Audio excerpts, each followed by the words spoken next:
slide? Yes, visible, sister. It's visible? My slide is visible? It's visible.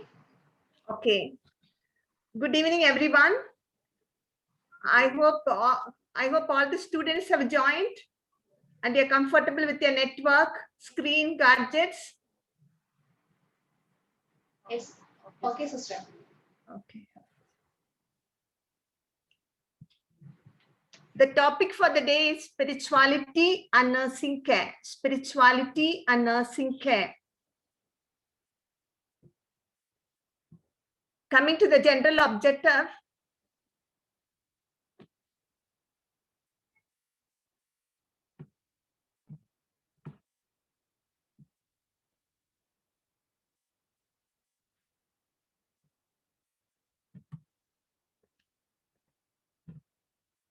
at the end of the session, the participants obtain adequate knowledge regarding the methods to foster one's own spirituality towards a caring relationship with the patients, appreciates the significance of it, and be ready to apply this knowledge in the clinical practice.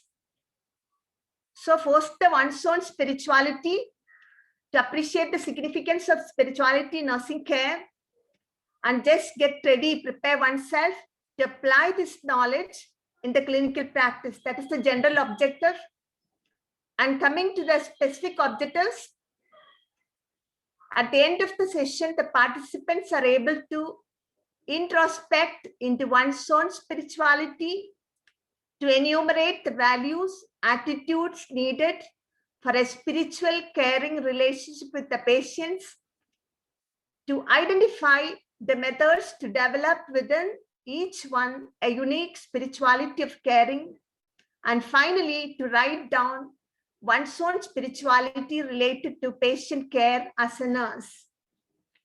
So hence in this class, what is expected of you is to understand clearly what is meant by spiritual health, how is it different from spirituality, how to develop a healthy and unique spirituality so that you are able to help out in influencing positively in the spiritual health of the patient. And at the end of the class, I want each one of you, each one of the students to write down your unique spirituality and hand it over to the class coordinator.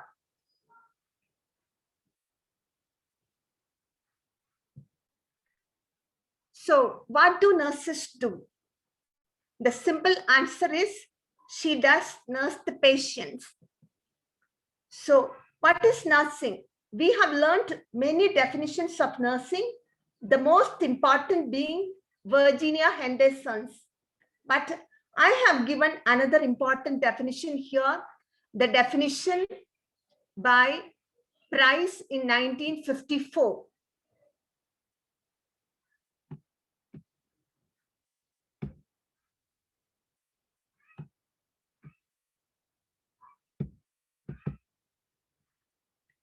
Nursing is a sacred ministry of health care or health promotion provided to persons both sick and well who require care, support, or education to assist them in achieving, regaining, or maintaining a state of wholeness, including wellness of body, mind, and spirit.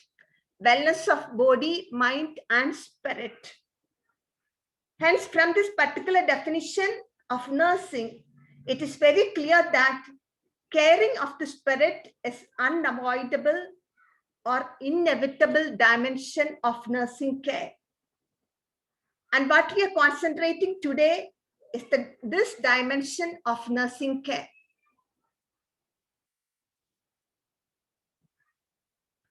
Now, what is spiritual health?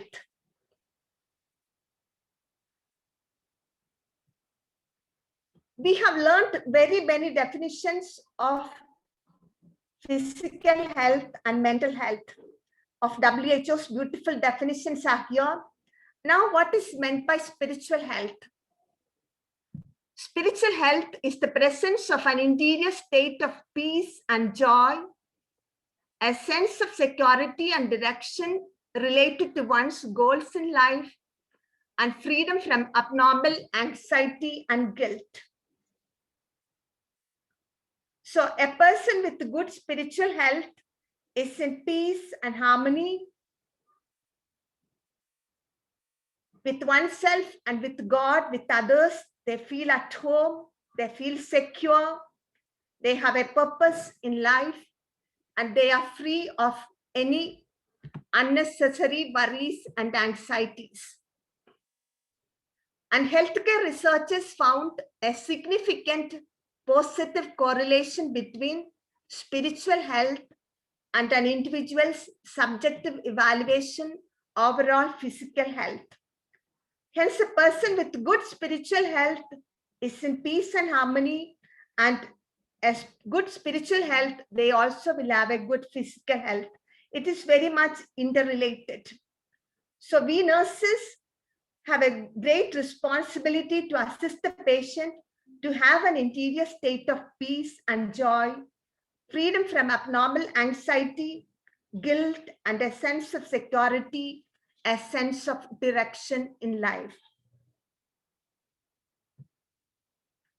David Moore, and he did a survey among the young adults in order to find out what are the characteristics of a person with good spiritual health.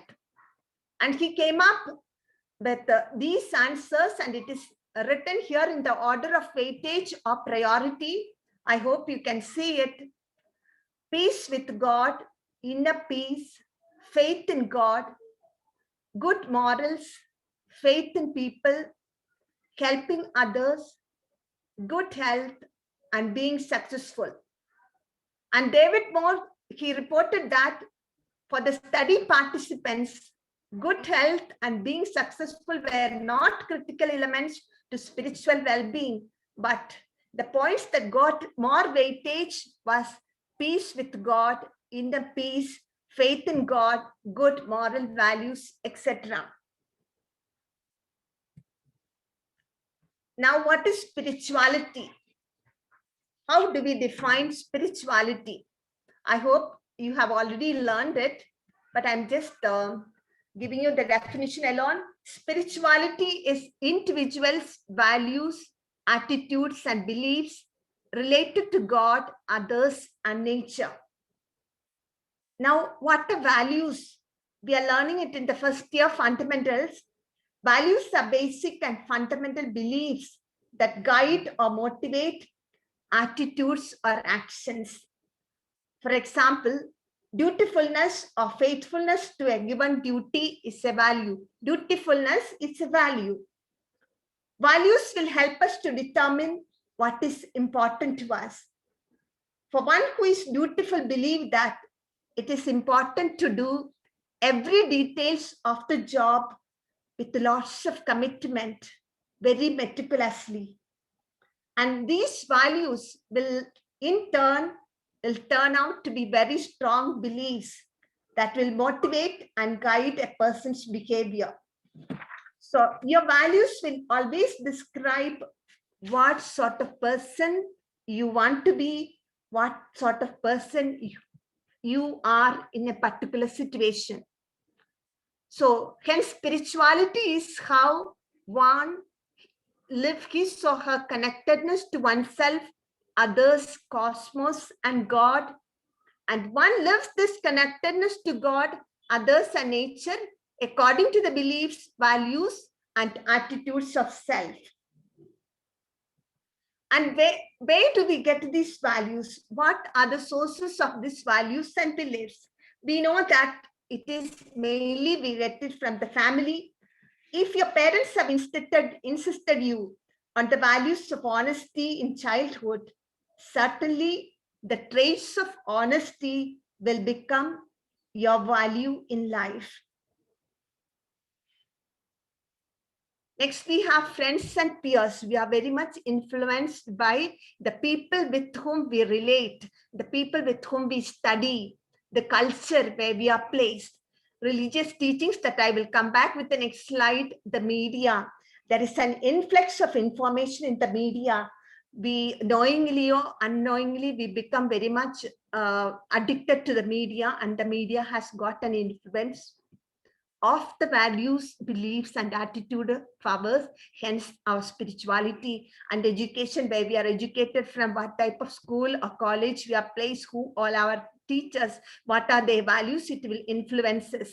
Again, the profession, whether we are a teacher or a nurse or a doctor or a lawyer or a professor, what we are learning, our professions, the social environment in we are placed, our life experiences. As we grow up in life, our values may change, our spirituality will change, the political influence, the economic influence, everything has got an influence of our spirituality. Again, an important aspect, our religion also have a great impact on our spirituality. The religious practice or spirituality relates to persons' beliefs and behaviors. Hence, it has got a great influence on our spirituality. Once religion and spirituality are very much interconnected, it is true, once religion will shape our spirituality just like the culture or family. But we need to understand that even for a non-believer, one who does not follow any religion will also have his or her spirituality. So spirituality is something that you deeply believe in and is convinced of regarding how I should be relating to God, how I should be relating to another person, how should I be relating to the nature, how should I be relating to the patient. That's what is finally meant by spirituality. Again, you can just look into this iceberg.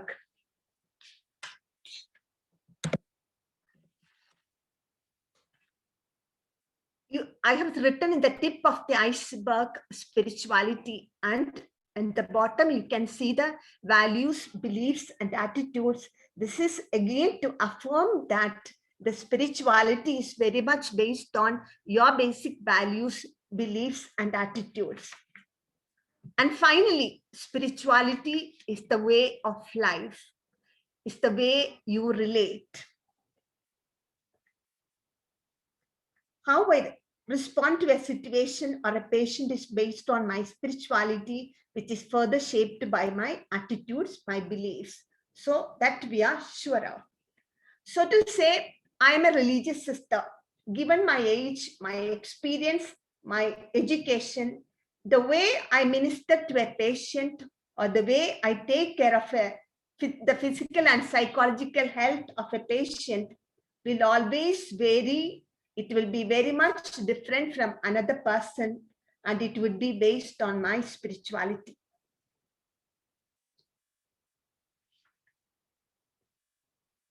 Now, let us just understand the practical aspect of spirituality in the context of the famous parable of Good Samaritan in the Bible. For those who do not know it, a man who was traveling to Jerusalem from Jericho was attacked by robbers. You can see him lying down over there. They robbed him, beaten him up, and left him half dead. They are running away.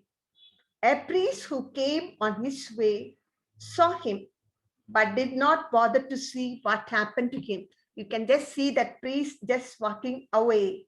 He went on his way. Same was done by a Levite or someone who helped the priest in the church. He also just saw the person who is lying down but walking away. And next came an ordinary man. When he saw the man who was left on the road, his heart was moved. His heart was moved. He had compassion for him. He went close to him. He touched him. He dressed his wounds and gave him something to drink. And he carried him on his donkey, reached him to an inn or a small hospital, paid to the innkeeper, and asked them to take care of him. And he said that he will come back after his business because he was on a business journey. And the dealings of each of the three were based on their basic values, their beliefs, their attitudes. It is different. Their response to the situation was their spirituality. That was their spirituality, the way they have responded. That was the revealing of their spirituality within them, the way they wanted to respond to the man who was helpless. And I hope it is clear to you what is meant by spirituality.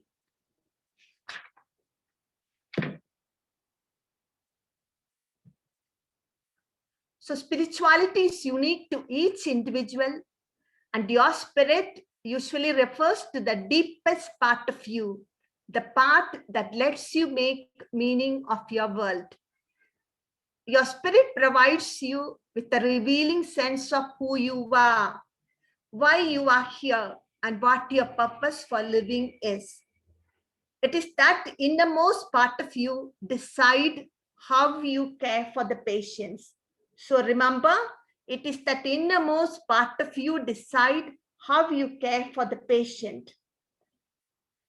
Again, I want to say it was the spirituality of the third and the ordinary man to be compassionate, to be caring, to be generous, to spend some extra time and energy for the one who was suffering.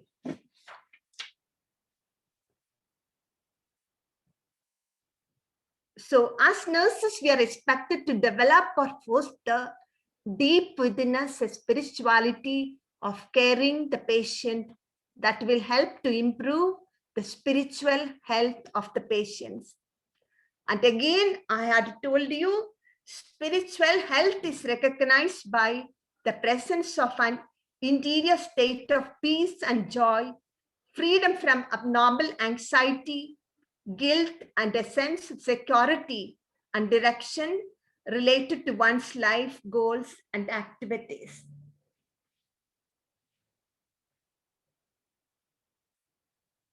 Again, I want to stress, you need to understand that spirituality and spiritual health are two different aspects.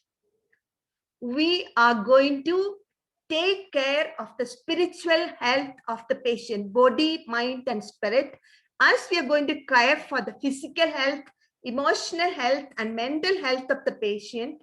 We are going to care for the spiritual health of the patient. Spiritual health means an interior state of peace and joy, freedom from abnormal anxiety, etc. That's what we want to give to our patients.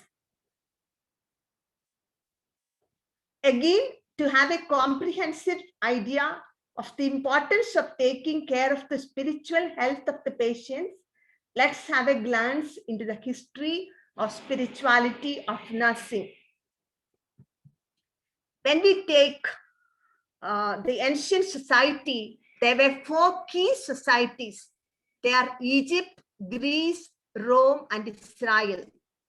And these societies believed very much in the healing power of God, and they also infused this healing power of God into the lives of their patients.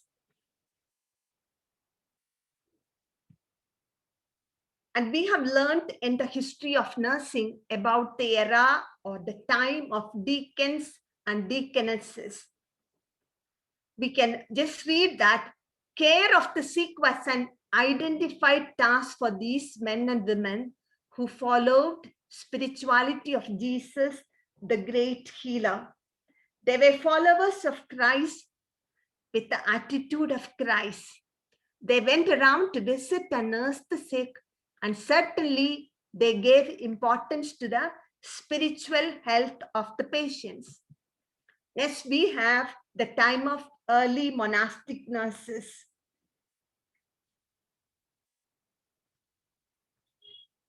Their identity was to care for the sick. The care of the sick is to be placed above and before every other duty as if indeed Christ were being directly served by waiting on them. That means they saw the face of Christ in every sick person and cared for them. So you can go beyond this, what must have been their values, their attitudes, their great beliefs. So accordingly, they saw the face of Christ in every sick person and they cared for them. Example, we have the two great saints, Saint Francis and Saint Clare of Assisi. And we know that these two, both of them from very, very rich families, they have left everything and come, and great was their compassion for the sick, and they cared for their needs. They entered into the feelings of the sick. We have learned about empathy and gave them words of sympathy when they could not give any other treatment. And again, we have Florence Nightingale, the lady with the lamp, the reformation in nursing Florence Nightingale had brought. Florence Nightingale's spiritual legacy means parampariyam, is also asserted that holistic nursing must include attention to the spiritual needs and concerns of both patient and family. Florence Nightingale, she chose to be a nurse with great desire to provide comfort and care to the wounded. She had a special attention given to holistic health. What she did? Nightingale's spiritual convictions were intimately connected to the path she has taken in nursing. Her connection to spirituality not only led her to the initial call to care for the sick, but also influenced the way she viewed the world. It influenced her determination to instigate changes in medicine and nursing care. Nightingale clearly understood the meaning of the connections between spiritual health and healing. If physical healing has to be brought about, there should be spiritual healing taking place, or the spiritual health, a state of harmony and inner peace should be maintained. Nightingale was very much aware of that. She saw that spirituality was an incredible part of nursing. Again, we understand even after the beginning, early and mid 20th century, all the nurses, they got their education in nursing from schools or colleges that were affiliated to some religious denominations. They had it from the schools and colleges were attached to some convents or the churches, or the teachers of these students were studied or trained by them. So these young nurses were very well taught how to take care of the spiritual health of the patient, and also to foster or develop a spirituality of their own, or how to be spiritually healthy persons. And again, even after the beginning of doctoral and graduate programs in 70s and 80s, there are complex terms of biological and behavioral science in their syllabus. Holistic health was taken care of. Body, mind, and spirit, it was taken care of. But during the past half century, nursing as a profession has developed significantly. The vocation or spiritual calling to the care of the sick is diminished. There is a heightened concern for professionalism. This is recognized again by the society. The spiritual aspect of nursing care is slowly getting vanished. That is again the reason we often hear from certain hospitals that the nursing care is very poor. And that must be the reason we are introducing the aspect of spirituality into our syllabus separately.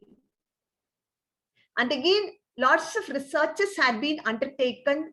The nurse researchers were studying nurses' competencies in spiritual care. And the result proved that present-day nurses have low acquaintances or low knowledge attitude towards spirituality, the concept of spirituality, and how to provide spiritual care. So we shall next take a glance into the spirituality. What we are concentrating on is the practical aspect of spirituality in nursing care. So we shall glance into the spiritualities of great people of our time. You must have heard of Father Damien, who lived with the lepers in Molucca Island. He was not only a priest to them, but he took on the role of a doctor and a nurse. He provided medical care, but more than that, Father Damien touched them spiritually and physically. Nobody asked them to go to Molucca Island and care for the lepers, but it was his spirituality that he went there. He was told not to touch the residents, but he embraced them. Literally, he ate with them. He put his arms around them. Father Damien volunteered to care for the lepers, knowing that it is a contagious disease, knowing the stigma attached to it, knowing that he may die of leprosy one day. All because it was going to give meaning to the purpose of his life, the values he upheld in life. And finally, it was his spirituality, or what he thought this will be the best way to be connected to the Lord, or to serve God, or to serve Christ. So you see clearly the spirituality of Father Damien over here. Now, who is here? The world's most loved missionary, Saint Teresa of Calcutta. What was her spirituality? Mother Teresa truly believed in Christ's statement. In the Bible, we read, whatever you do to these little ones means whatever you do to the poor, you are doing it to me. She literally believed that. This was the spirituality lived by her. This was the way she was chosen to live her connectedness to God, connectedness to one another, connectedness to the poor and the sick. She found the face of God in the poor or the sick. That's why she left the job of a teacher in a prestigious school and went to care for the poor in the street, the orphaned, the sick. So we see clearly the spirituality of Mother Teresa over here, and we have Pope Francis over here. Jesus keeps telling his disciples to go out. He urges the disciples to go out and meet the others, meet the poor where they really are, not where we think they should be. So following these words of Jesus, Pope Francis remains very close to the suffering people, even physically. What we love most about Pope Francis is he does not sit on the throne as a pope or a king of Rome, but he is with the ordinary people and he lives like an ordinary man. And finally, whom do we have here? We have our best loved Lini, the staff nurse who cared for Nipah virus affected persons. Here is what others said about her. Lini showed love towards everyone. She was always like that. She used to treat every patient under her care as her own family member.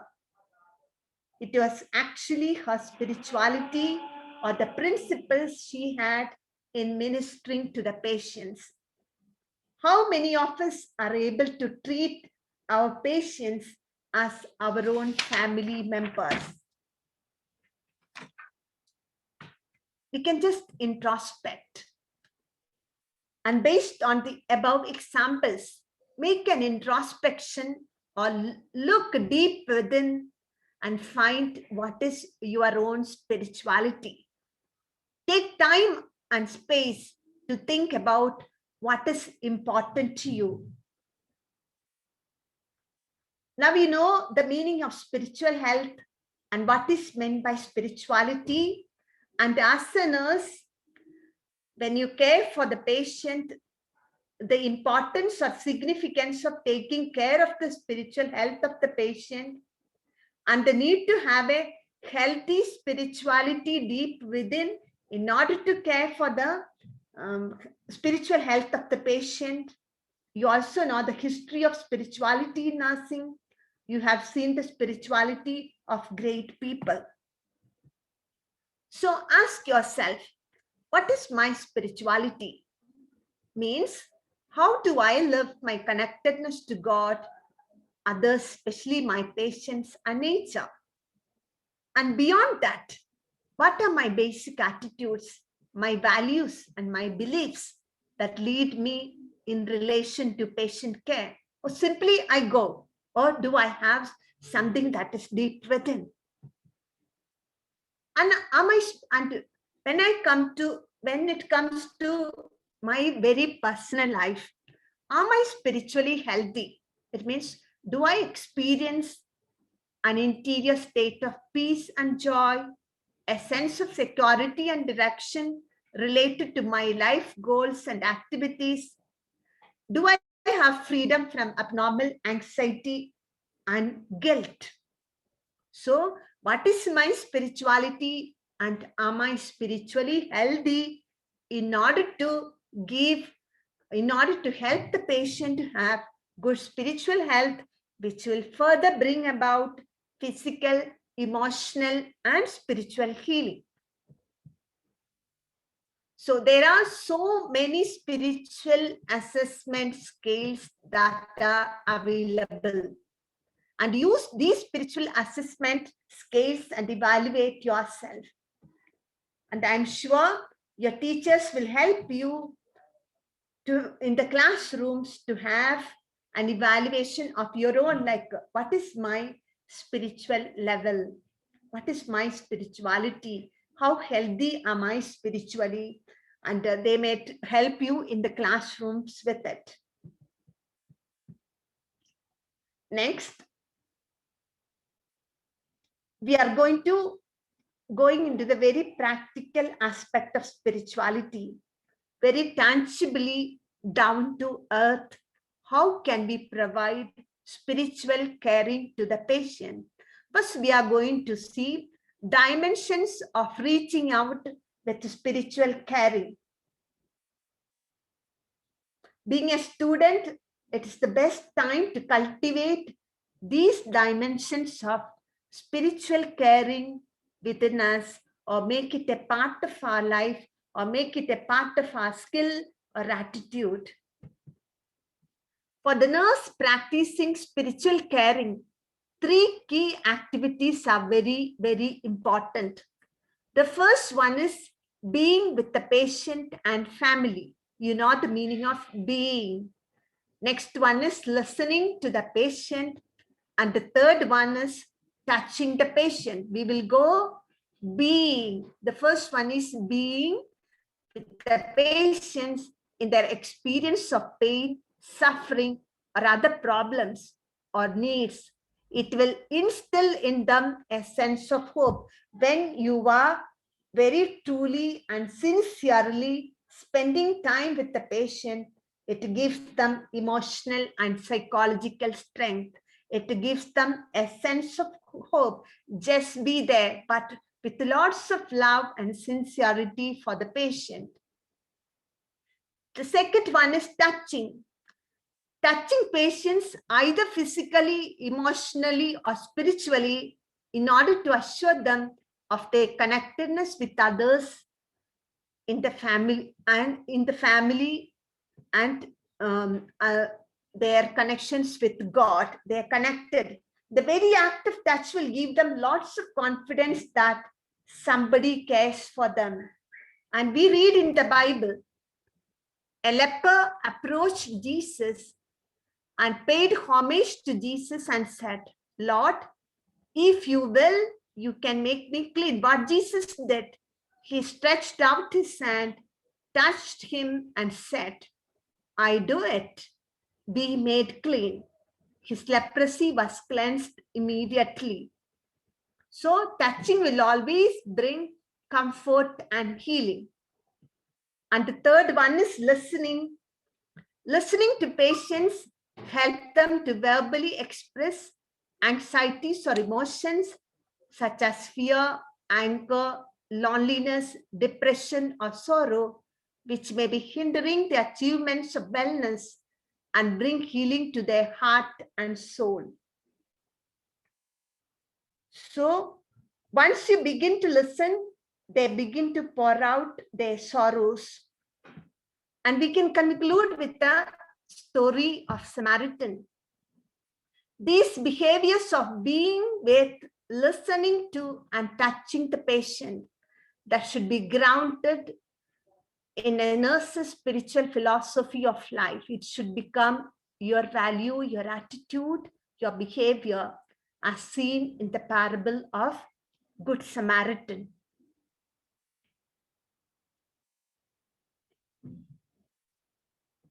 A nurse may not know precisely which nursing therapeutics to employ when faced with a patient experiencing spiritual need. There are simple guidelines. First of all, make an attempt to respect and understand a patient's religious beliefs and practices. Even if very different from your own, respect them, understand what it is, and take time to allow the patient to express religious, ethical, or philosophical views, as well as any fears and anxieties related to the patient's spiritual belief system. And nurse educators need to be prepared in the teaching of this dimension of care at both classroom and clinical practice. And the methods that could be used by the nurse educators are reflective teaching methodology, including group discussions, critical incident analysis, keeping diaries, role plays, online discussions to allow ongoing mentoring of students beyond class hours, and self-reflection. All these are recommended to infuse into the students a sense of spirituality. Again, being a nurse, we meet with the different situations in our daily life. Every day is different for us, for nurses. So next we will go into certain practical activities that can assist in providing spiritual nursing care. The first one is counseling, then prayer, use of sacred scripture, religious rituals, use of devotional articles, and use of sacred music. Coming to counseling, people are hurt so much. They suffer a lot. And the main thing is to listen and let them tell you their pain. Counseling a person in spiritual distress can constitute a growth experience for the nurse while providing support for the patient. And all of us need to develop basic skills in counseling. Only when we start doing it, it will become a part of our care. Next, we have prayer. A word of prayer, silent or vocal, will mean a lot to the suffering patient. Let us not feel shy. Be open to say a prayer for the patients, maybe before a surgery, before a procedure, or when they are in distress. Next, we have the use of sacred scripture. Scripture, or the word of God, the guiding principles for many religious traditions, is a written material that brings message of hope, comfort, and consolation to the sick. Encourage them to read it or ask some relatives to read it for them. Reading the scriptures related to the religion of each patient will bring them great comfort. Ask the relatives to get it.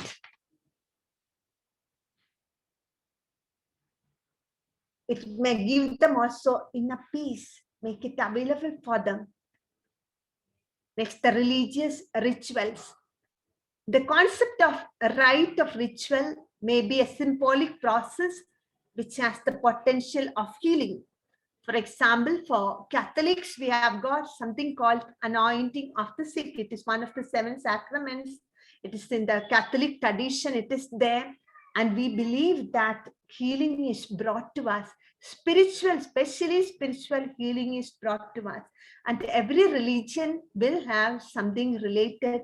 It is nice that we find it out from the relatives and make it available for them.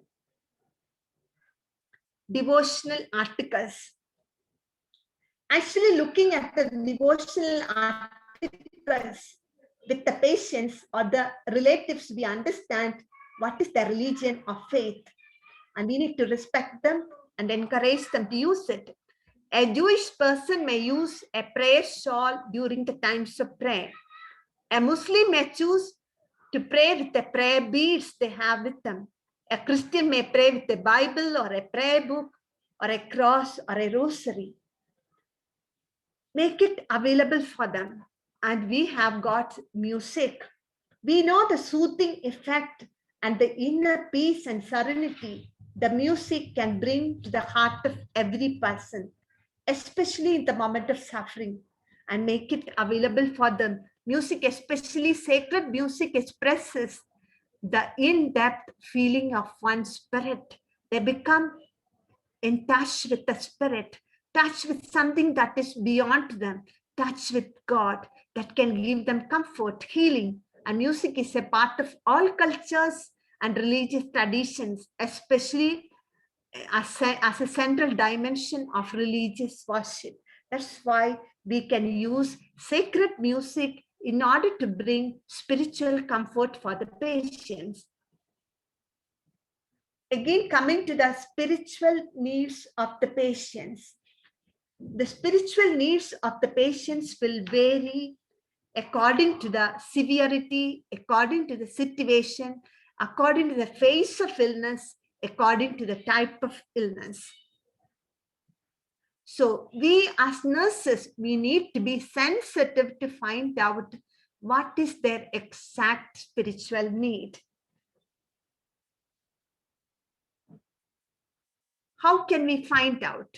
I said the dimensions of caring, being with the patient and family, listening to the patient and touching the patient, you are able to find out what are their spiritual needs. So to give you with some example, spiritual needs in acute illness. Acute illness means something that happens all of a sudden with sudden onset. Maybe think of an appendicitis, suddenly developing a stomach pain and intense pain. An acutely ill person may be facing potentially life-threatening situation. They may think that we are going to die, they're going to die.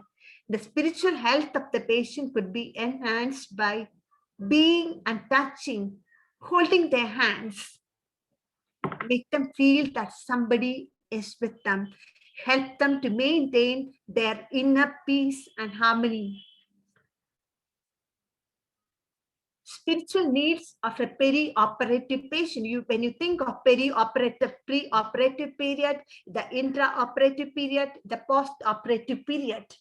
So when we think of a person who is going to undergo surgery, fear of the process of surgery, the pain associated with, maybe I am going to die during surgery or a painful post-operative death, everything frightens the patient.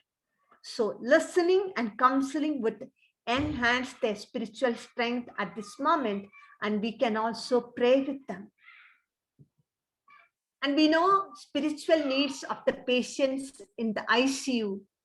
And the ICU, we know that it's a very complex area with lots of therapeutic technology around them. They may feel lost in tubes, they may feel lost in wires and lots of sophisticated monitoring devices around them. They must feel a sense of depersonalization. I am alone. There is nobody with me. Only lots of technical supports are there, equipments are there. So at this moment, being present to the patient, touching, and sacred music also can help the patient to maintain an inner calm.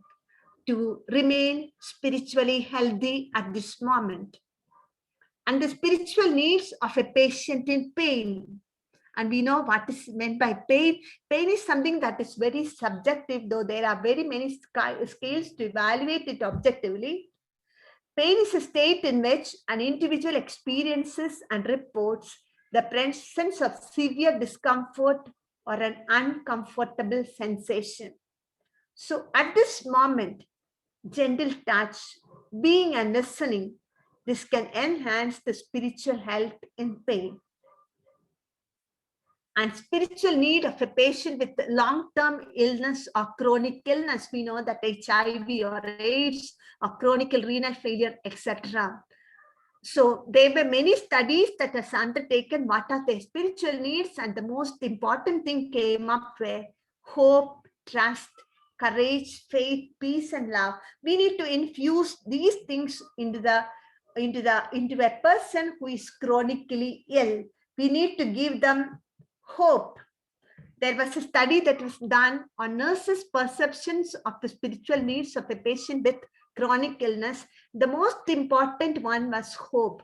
Hope means hope in God. There is something beyond me, something beyond suffering. I believe in a God. He's going to take care of me. That sort of hope we need to infuse in them. We need to give them trust. The concept of trust indicates having confidence in something or someone. We need to infuse trust in them. For that, we need to, they should be able to trust in us, first of all, the care, because we are with them. That should be the sort of care we give to them. Next, we have courage. Courage or emotional strength is described as the ability to go beyond one's fears. There is fear, but even we are helping the patients to go beyond that fear, to make them feel courageous. An example, Martha, an adult woman in the midlife, she was diagnosed with chronic renal failure, and she was always supported with hemodialysis. And she spoke openly the need for courage to face a life totally depending on technology. Courage. Next is faith. Faith is very much faith in God. Faith is the basis of our personal relationship with God, on whose strength and absolute sureness we can literally stake our lives. Faith is identified as a prerequisite for spiritual growth. And a holistic nursing philosophy suggests that religious faith may give the strength to combat with the disease and facilitate healing. So we need to infuse, or we need to support or enhance their faith. Next one is love. It is believed that God's love will be with one unconditionally during a crisis such as illness, and that his supportive love is best reflected in the loving care of the nurses. And we need to love, let us love our patients. We cannot care for them unless and until we love them.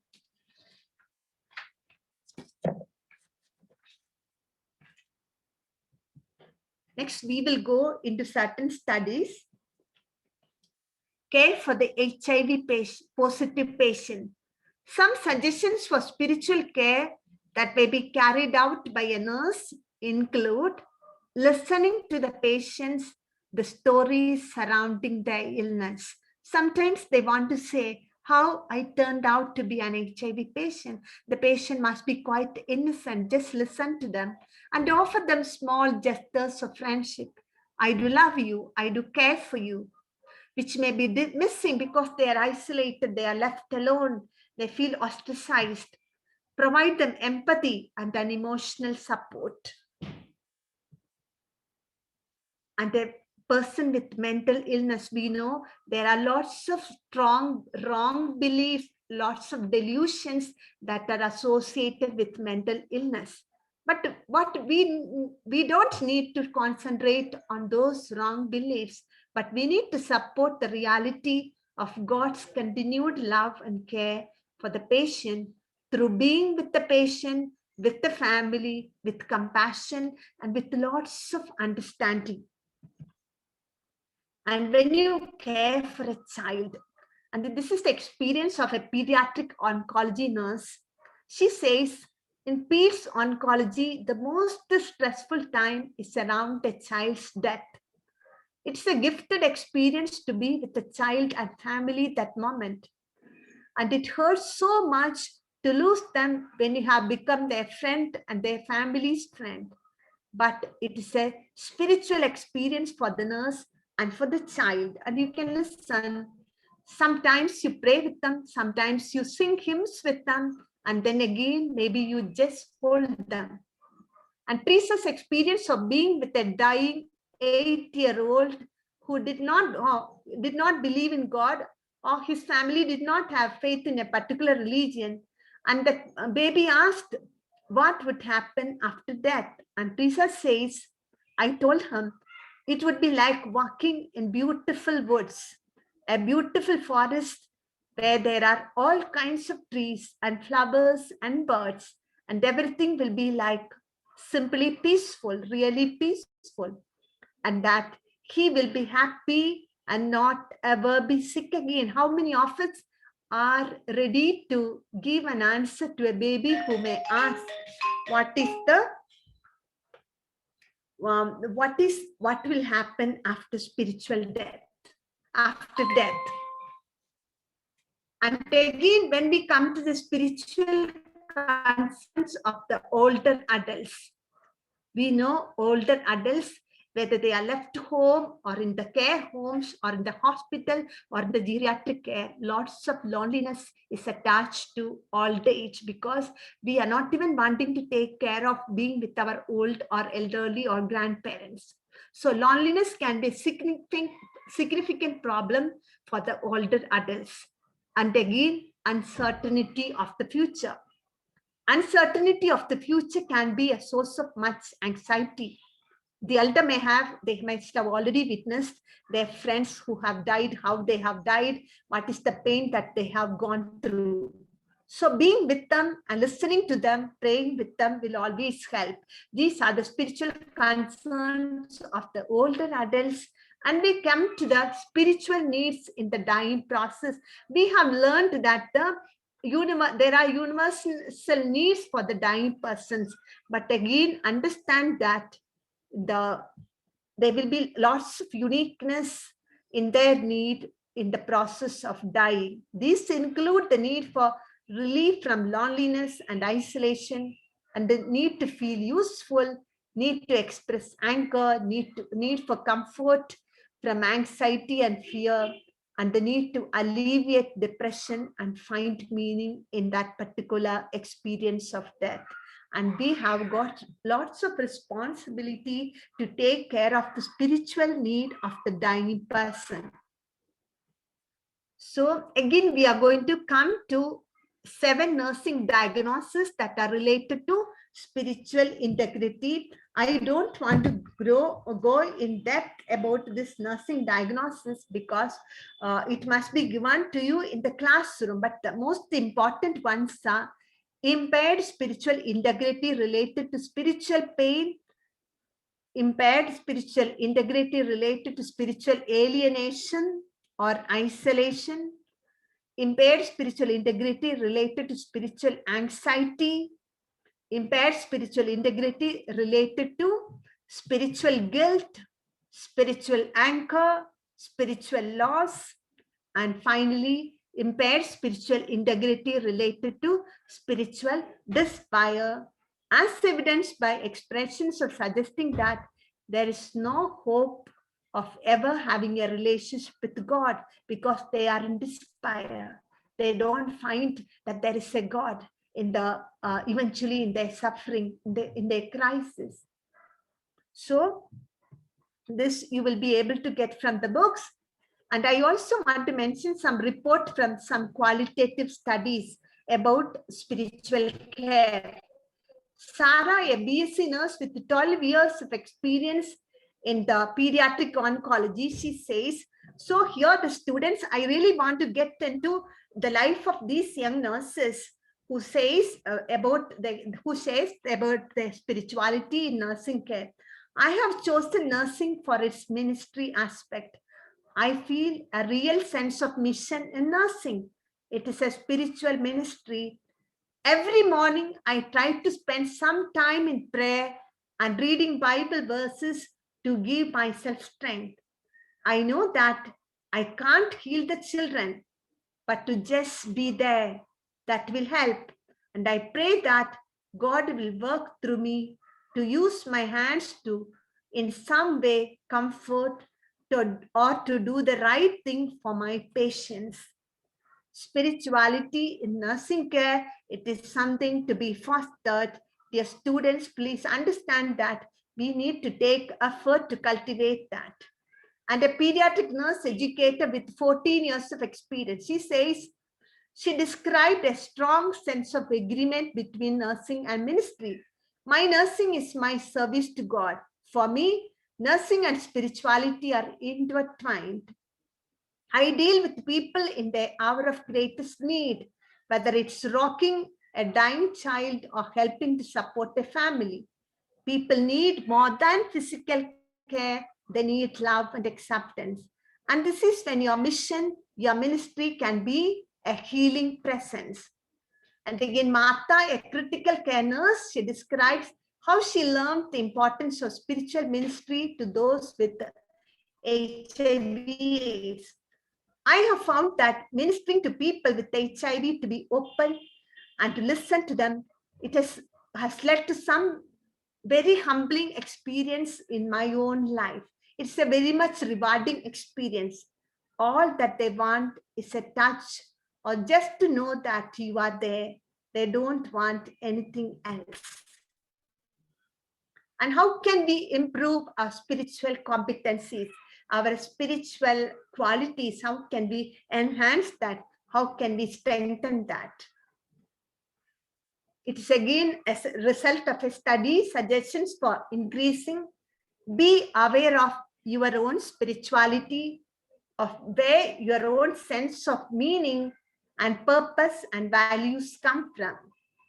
Listen for signs and symptoms and be attentive to the patients raising issues of what they're to them. We should always find out what this illness means to them, how it hurts them, how it affects their life.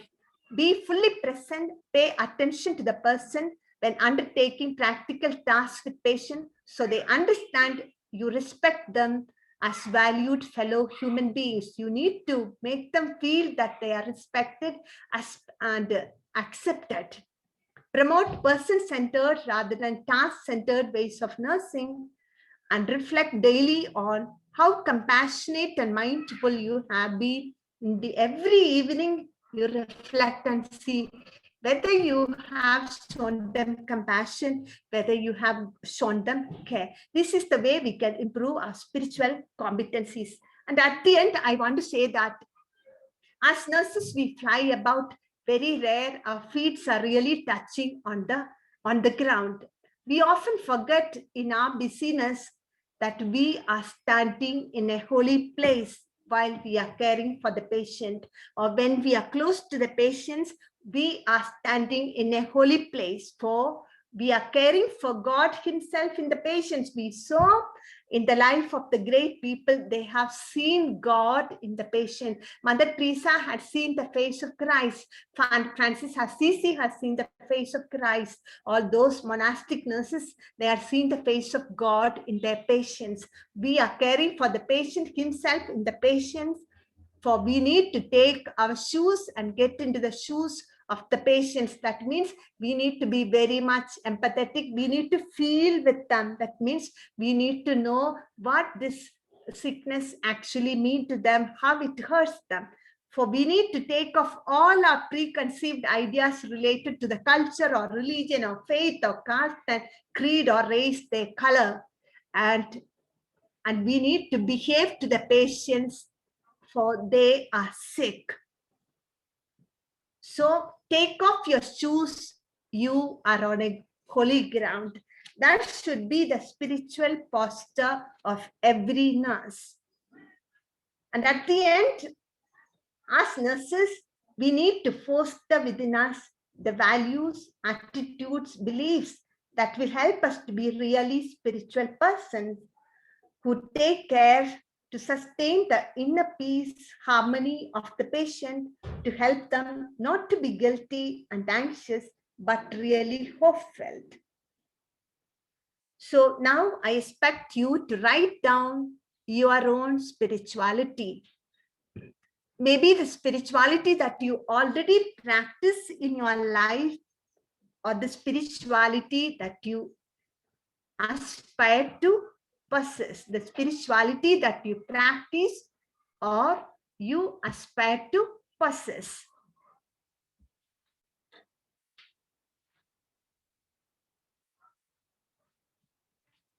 I hope you are with me. Madam Bindu or Sister Regida, somebody can unmute. I've come to the end of my class. Thank you, ma'am. I would like the student nurses to write down their own spirituality. And the leaders of the class, each class can collect it and give to the coordinators. And I believe once the students write it down, you are aware of it in a better way, and it is with you.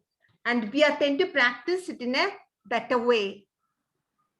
So thus I come to the end of the class, and I thank everyone, very especially Madam Bindu and Sister Regita, for requesting me to take this class. It was a good experience for me also, because it was not anywhere much in the textbooks. I had to read through a lot, and I have to do lots of introspection to find out what it is. Thank you. Thank you very much. Thank you, ma'am. Good evening, all. I'm Elizabeth Maria Joseph of 40 years nursing here. As all good things come to an end in life, so does the winner. On behalf of the LSE Medical and Educational Institutions, I take this opportunity to propose vote of thanks to those who contributed to this online session on spirituality.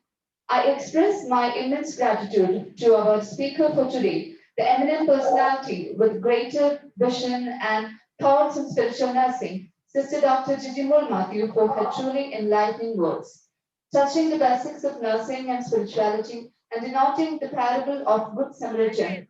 She simply conveyed the idea of compassionate care and spirituality. Also, we had a journey through the history and the life of legends in the world of spirituality.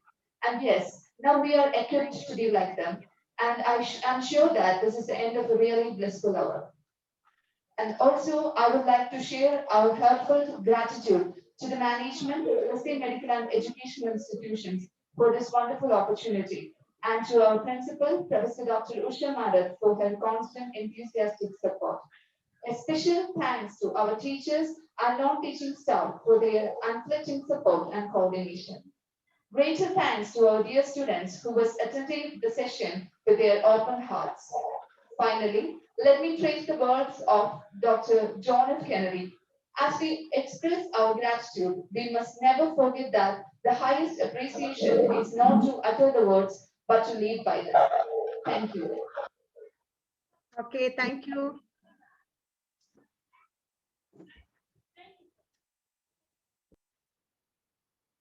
Okay, thank you, sister. We are ending the session here.